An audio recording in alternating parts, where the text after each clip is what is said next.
పూర్వం ఎంత తిన్నా ఏం తిన్నా హరాయించుకునేవాళ్ళు. ఇప్పుడు ఏం తిన్నా కూడా అరగక సమస్యలు. తను తినేది తక్కువ, క్వాలిటీ అయింది, అండ్ దాంతోపాటు అన్నం తింటూ ఉంటే గిల్టీ ఫీల్ అయ్యే పరిస్థితులకు వచ్చేసామండి మనం.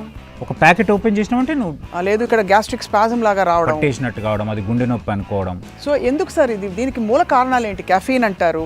మసాలా తిన్నవా, కారం తిన్నవా, స్వీట్స్ తిన్నవా, ఐస్ క్రీమ్స్ తిన్నవా, కాఫీలు ఎక్కువ తాగినవా, ఇది కాకుండా ఎట్లుంటున్నావు.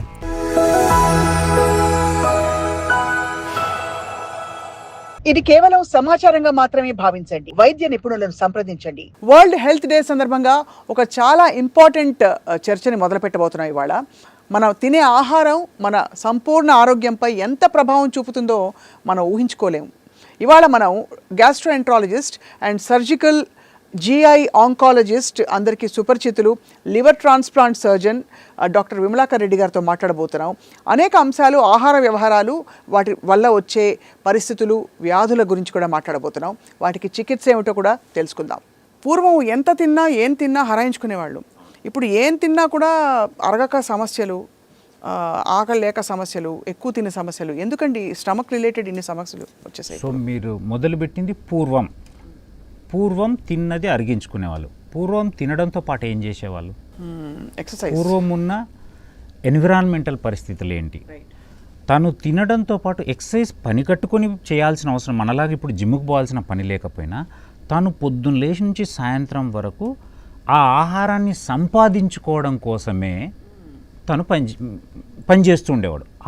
ఆ ప్రాసెస్లోనే తనకు దొరికేది తక్కువ, క్వాలిటీ నేచర్ నుంచి వచ్చింది.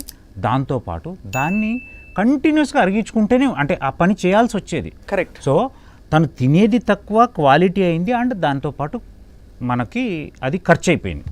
ఇప్పుడు మనకు ఊరికే అని కాదు, కానీ మనకు అవసరానికి మించి అవైలబిలిటీ ఉంది, అవసరానికి మించి టైం ఉంది, అండ్ ఖర్చు చేయడం almost zero. Most of the jobs ఏంటండి, కూర్చొని చేసేయి, మహా అంటే నిలబడి చేసేవి, మాటలతో పని అయిపోయే జాబులు, డబ్బులు వచ్చే జాబులు వచ్చేసినాయి.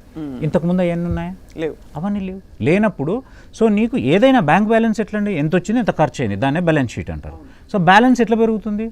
సో వస్తుంది ఎక్కువ ఉంది, ఖర్చు తక్కువ ఉంది, సింపుల్.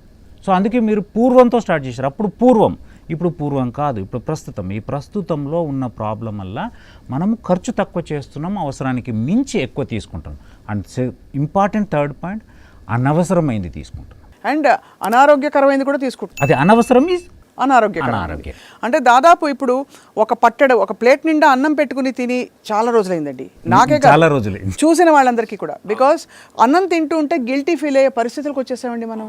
క్యాలరీ లెక్కేసుకుంటాం, ఇది 100 200 ఏంటి అని. ఒక ప్యాకెట్ ఓపెన్ చేసినామంటే నువ్వు డేంజర్లో పడ్డట్టే లెక్క. ఒక ప్యాకెట్ ఓపెన్ చేసినామంటే అది either processed or ultra processed. So దాంట్లో అన్నీ ప్రిజర్వేటివ్సే. ఇంకా అన్నం తినాలి అని అంటే అన్నం అంతా పాలిష్డ్, అందులో నో ఫైబర్, అంతా కార్బోహైడ్రేటే. ఏది తీసుకున్నా adulterated or unnecessary thing. So more of carbohydrate, less of fibre, less of protein, more of fat, more of processed, more of stored. ఇది. సో మీరు అనేవి 2-3 ప్రాబ్లమ్స్, క్వాంటిటీ అండ్ క్వాలిటేటివ్గా చూస్తే ప్రాసెస్డ్ ఫుడ్స్, అండ్ బహుశా మీరు అన్నట్టుగా మనకి ఫైబర్ అండ్ ఇతరత్ర విషయాలు లేని చాలా హై స్టార్చ్ ఫుడ్స్ తింటున్నాం. దీనివల్ల చాలా ప్రాబ్లమ్స్ మీరు అన్నది, అందుకే చూడగానే భయపడే పరిస్థితి వచ్చింది. అవును. కొన్ని ఫండమెంటల్ ఇష్యూస్తో మొదలుపెట్టి సర్జికల్ యాంగిల్ ఆస్పెక్ట్ ఆఫ్ గ్యాస్ట్రోఎంట్రాలజీలోకి వెళ్దాం డాక్టర్ గారు. First of all GERD, gastro oesophageal reflux disorder, చాలా కామన్. అంటే ఇప్పుడు ఆ పేరు వింటే చాలా పెద్దగా ఉంది, కానీ చాలా మంది అదే గుండె పట్టినట్టు అయిందని రాత్రిపూట లేచి కూర్చోవడం, ఛాతీలో మంట, లేదు ఇక్కడ గ్యాస్ట్రిక్ స్పాజం లాగా రావడం, పట్టేసినట్టు కావడం, అది గుండె నొప్పి అనుకోవడం, రాత్రులు భయంతో లేవడం, మరి కరోనా తర్వాత ఇంకెక్కువైంది, కొంచెం యాంగ్జైటీ కూడా రావడం, దీనివల్ల యాంగ్జైటీ రావడం. సో ఎందుకు సార్ దీనికి మూల కారణాలు ఏంటి? కెఫీన్ అంటారు, మళ్ళీ ఆల్కహాల్ అంటారు. ఇవన్నీ కాకుండా ఇంకేమైనా కారణాలు ఉన్నాయా? Life style disease. What is mean by life style disease? నువ్వేం తింటున్నావు, ఎట్లున్నావు, ఏం తింటున్నావు, మసాలా తిన్నావా, కారం తిన్నావా, స్వీట్స్ తిన్నావా, ఐస్ క్రీమ్స్ తిన్నావా, చాక్లెట్స్ తిన్నావా, ఆల్కహాల్ తీసుకున్నావా, స్మోకింగ్ తీసుకున్నావా, కాఫీలు ఎక్కువ తాగినావా, ఇదొక పాయింట్.